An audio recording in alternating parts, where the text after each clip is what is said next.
Hey everyone, welcome to the Krista Rose Love channel. Today I want to talk about preparing for your next relaxer. Before we talk about that, I want to let you know that I'll be doing videos pretty frequently on this channel 3 times a week. Monday, Wednesday, and Friday is the schedule that I'll be keeping, and the topics will range between beauty, hair, relationships, and fitness. So those are the 4 key topic areas. I hope you subscribe if you're not a subscriber yet. I'm really excited to do more videos, especially on a regular basis, so you can keep up with the channel and I can share the different things that I'm learning in all those core key areas of this channel. So definitely stay tuned for upcoming videos. So let's get on into it. Preparing for a relaxer. So there's some key things that I definitely encourage you to do before your next relaxer. Oftentimes we get so excited about our upcoming chemical treatment because we've been stretching for a long time, not realizing that there are certain things that we have to do to prepare ourselves for it. We can't just do what we regularly do all the time and then just sit down in a chair and expect the relaxer to turn out the right way. Ideally, a week before your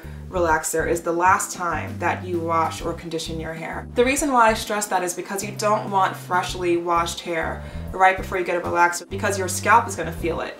Your hair is going to be way too fresh for it, and especially if you're tender-headed, that relaxer is going to burn or it's going to feel really tingly way too fast. So it's the best thing to wash your hair maybe 5 to 7 days before your relaxer, and don't wash it after that. And then you get your relaxer and then do whatever your regular regimen is after that. I also like to make sure that I blow dry and flat iron my hair. Now the reason why I do that isn't to put any unnecessary stress on my hair. The reason is because on relaxer day I want my roots to really stand out against my relaxed ends. So when I flat iron my hair, let's say a week prior, yeah, my roots will blend with my relaxed ends, because when you flat iron your hair, it's it blends pretty well.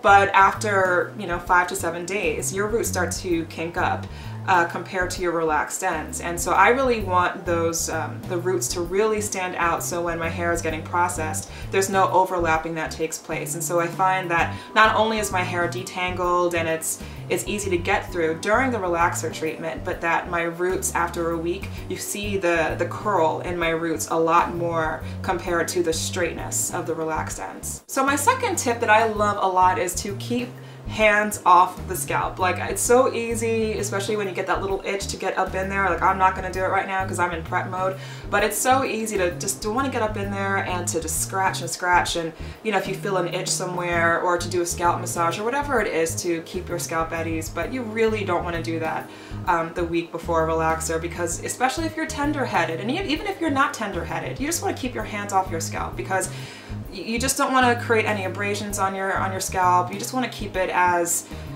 low maintenance as possible. Don't do anything crazy to your scalp, irritate it at all, because if your scalp is irritated and you put that relaxer on it, ooh, your scalp is gonna be like, what is this? Like, you will want to wash that relaxer out the moment it hits your scalp. I mean, your scalp is skin, so you just want to be extra careful, extra sensitive with how you treat your scalp. Just be very careful with it, keep your hands off of it, and your scalp will thank you for it. So number 3 is a big thing for me right now, because I'm doing a big fitness challenge on my YouTube channel, but I have to abide by this tip for myself, which is to not work out a week prior to my relaxer. So once I wash my hair that week prior to my relaxer, I also don't work out that week, because I don't want sweat to accumulate on my scalp, and I don't want the sweat mixing with a relaxer chemical. I don't want any of that, and I also don't want to feel the need to have to wash my hair that week. So when I work out, I like to keep up with regular washes and conditions. So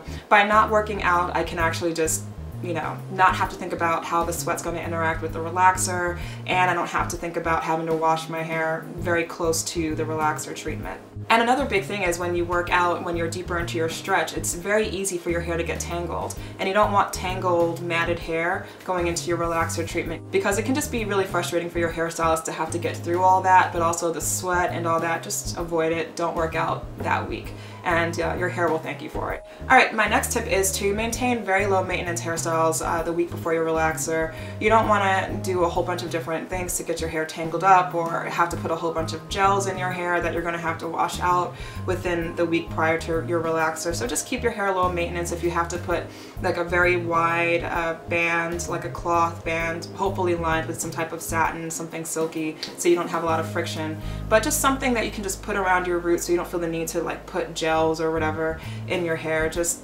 keep it low maintenance, just something easy, and your scalp will be happy and your hair will be happy. The last thing is to avoid wrapping your hair right before your relaxer. If you can stop wrapping your hair at least a few days before your relaxer, that's a good thing. Let's say, for example, when you wrap your hair up with a satin scarf, that scarf can actually cause a lot of tension around your hairline, and you really want to protect your hairline during that week prior to your relaxer, because your hairline is already a sensitive place on your scalp. So if you put more friction and stress on your hairline right before your relaxer and you get that chemical put in your hairline is just going to be like really irritated. So if you can just minimize that irritation by just leaving your hairline alone as much as possible, the better. One of the things I would definitely also suggest is don't put pins up in your hair, because when you put pins in your hair, especially when you're wrapping it, you actually are likely touching your scalp, and you want to minimize stress on your scalp. So avoid pinning up your hair with different clips and stuff. Avoid wrapping it just a few days before your relaxer, and your scalp and your hair will be better off. I have heard, actually, I didn't do it this time, but I've heard some people say it's good to get a protein treatment, like an apogee type